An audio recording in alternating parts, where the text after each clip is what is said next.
Shalom Aleichem, Malachei Hasharet, Malachei Elyon. Melech, Malachei Hamlakim, HaKadosh Baruch Hu. Boachem l'shalom, Malachei Hashalom, Malachei Elyon.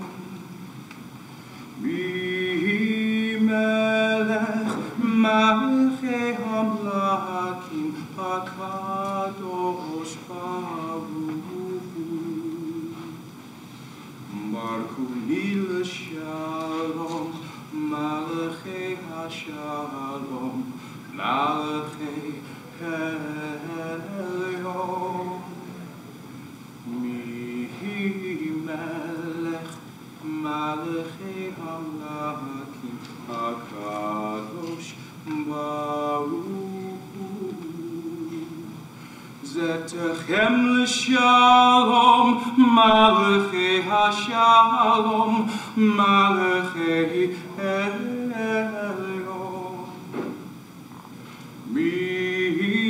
Melech, Malachei Hamlakim, HaKadosh Baruch Hu.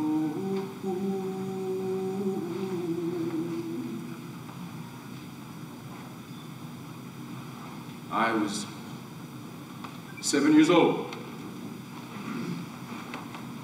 when I first chanted that alone.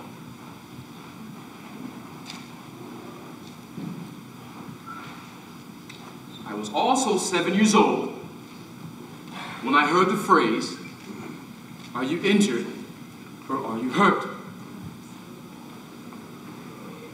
I was 5 years old when my mother put me into the toughest class in the Cincinnati, Ohio's boys club that they ever had. It was tougher than lacrosse. It was tougher than boxing. It was tougher than basketball. It was tougher than wrestling. It was even tougher than football. My mother put me in ballet.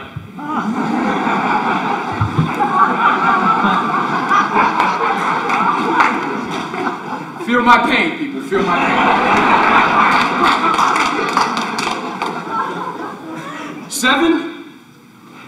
7 was also the age when my life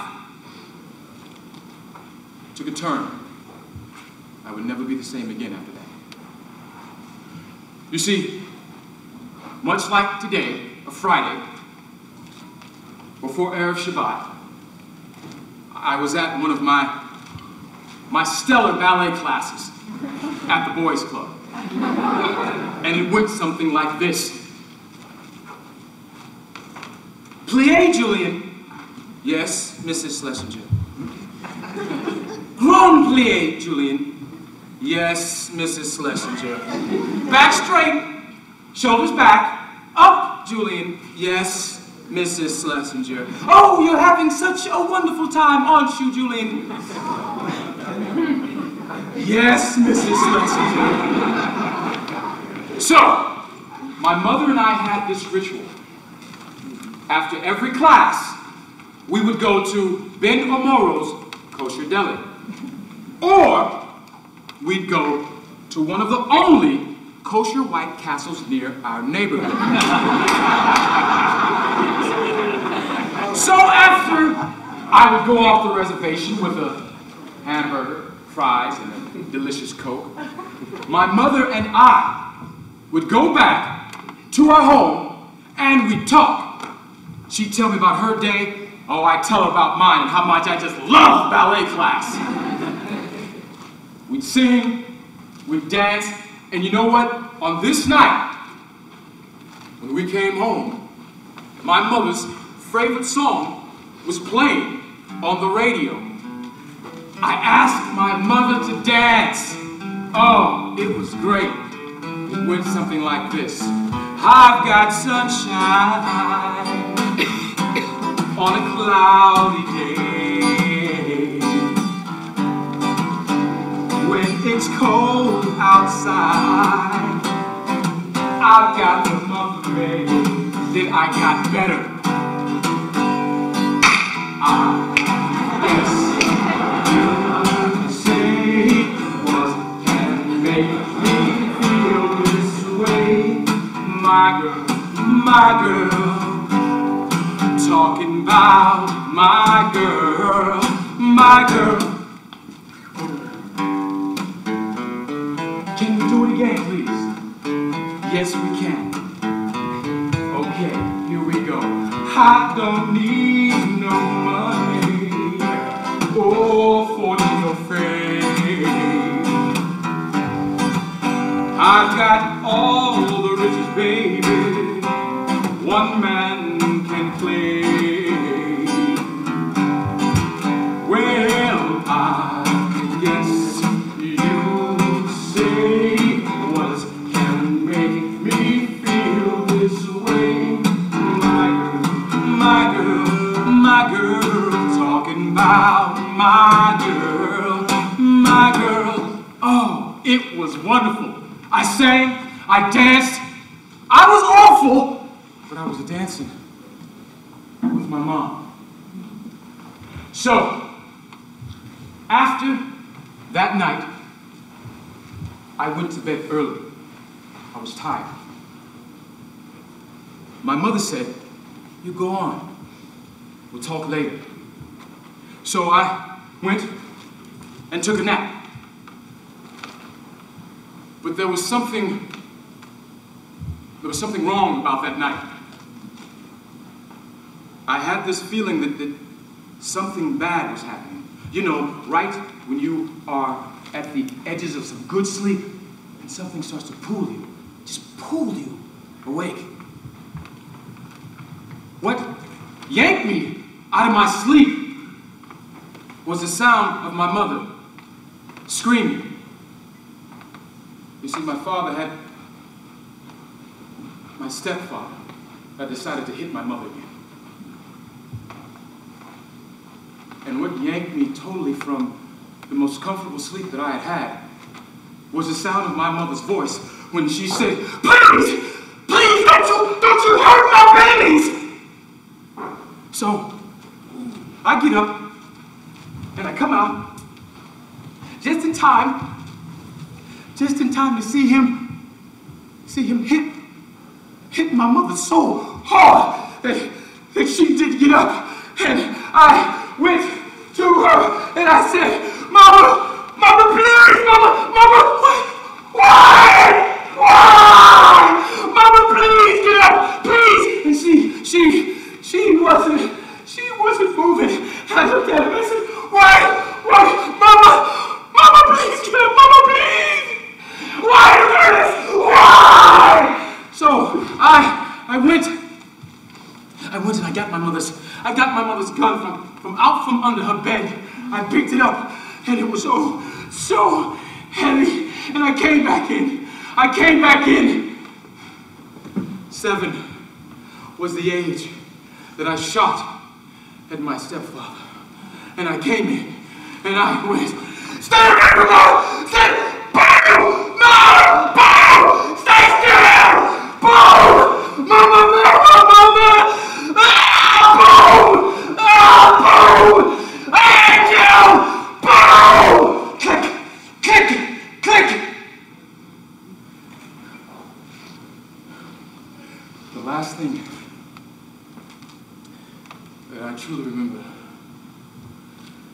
was waking up in my mother's arms. And she's kneeling over me, cradling me. And my sister, she's just screaming, "Ah!" And my mother is holding me. And she looks at me and she says, "Are you okay? Are you okay?" And she's feeling all over me, making sure that I haven't been hit, that I'm not bleeding, I'm not scratched up. And then she does the most unusual thing that I'd ever seen. I knew all of my mother's faces. I knew when she was upset with me. I knew from a distance when she wanted me to walk towards her. But I had never seen this face she wore that night. So I didn't understand. My mother puts me down gently, and she backs away. And then she says, "Are you injured? Are you injured or are you hurt? Because if you're injured, Julian, I have to take you to the hospital." And she went in her purse and she got her keys out. I didn't understand what she meant. I thought I had done something wrong. And then she asked me again, "Boy, are you injured or are you hurt? Because if you are injured, we have to go now. But if you're hurt, you stand up and you walk. You walk and you be mama's little man and you walk." So that's what I did. I stood up and I walked.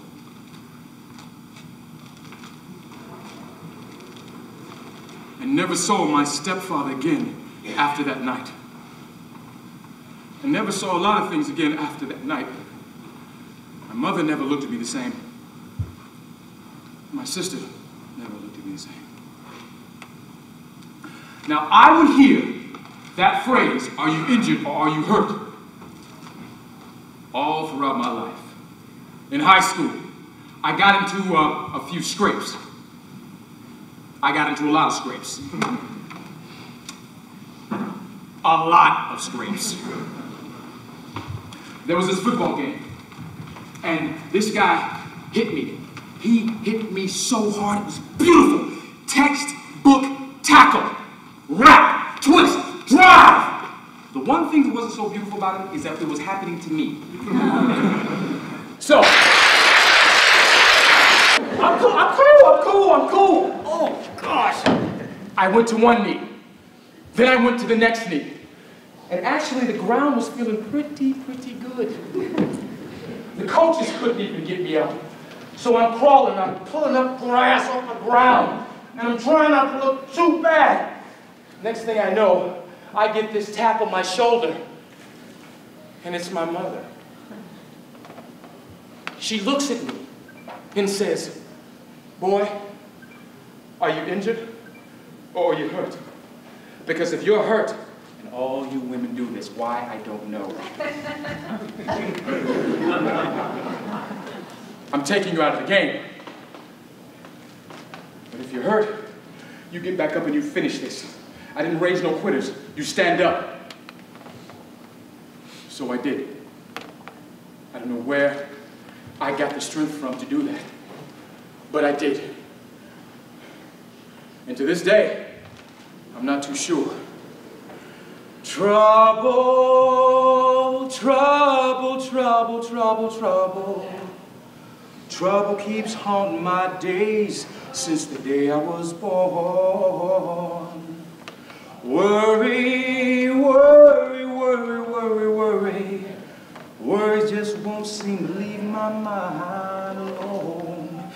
I've been saved by a woman. I've been saved by a woman. She won't let me go. She won't let me go, no, no. She won't let me go. She won't let me go, no, no. My.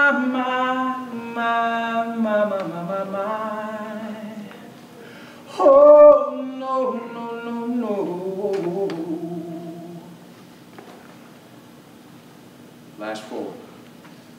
The year is 2005, and I'm doing time at Donovan State Prison. My mother has survived breast cancer, lung problems, and she's older. My sister had called me and told me these things, so I made financial arrangements to make sure that my mother was in the best possible care she could have. We put her in a hospice in Chicago. Now I get this call, and they crack the cell door, and my counselor says, telephone call, Padgett. So I run down the stairs.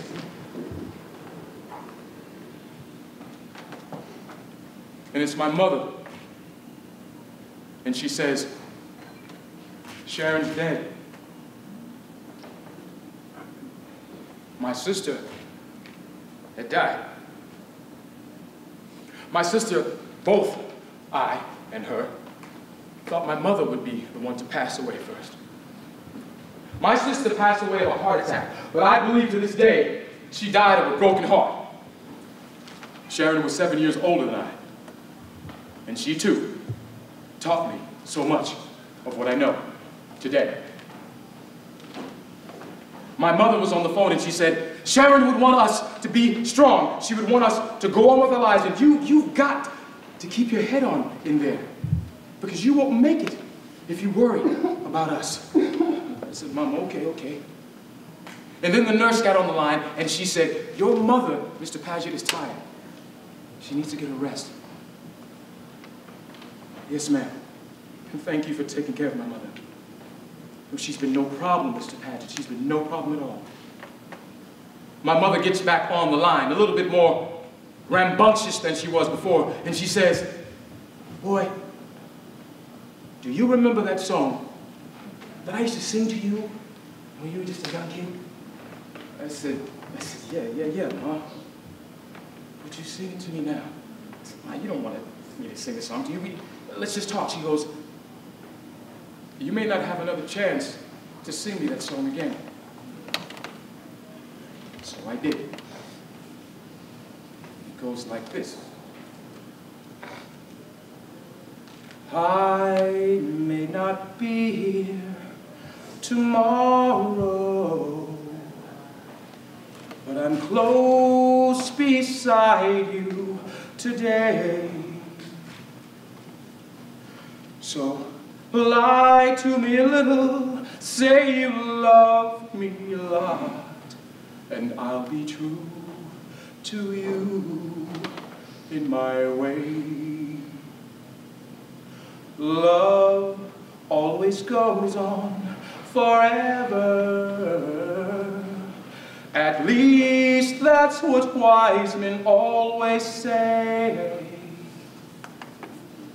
So smile when you kiss me, 'cause tomorrow you may cry.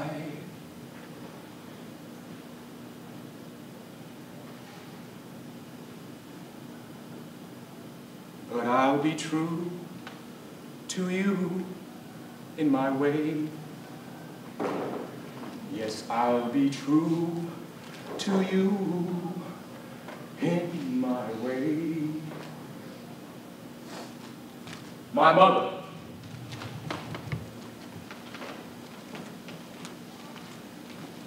passed away that same year, 7 months after my sister.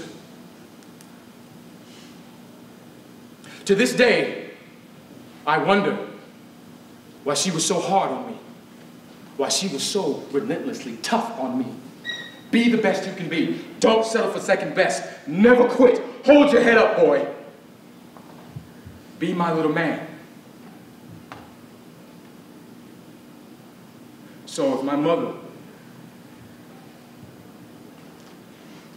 would have asked me today, are you injured or are you hurt? I wouldn't say anything. I would just stand up.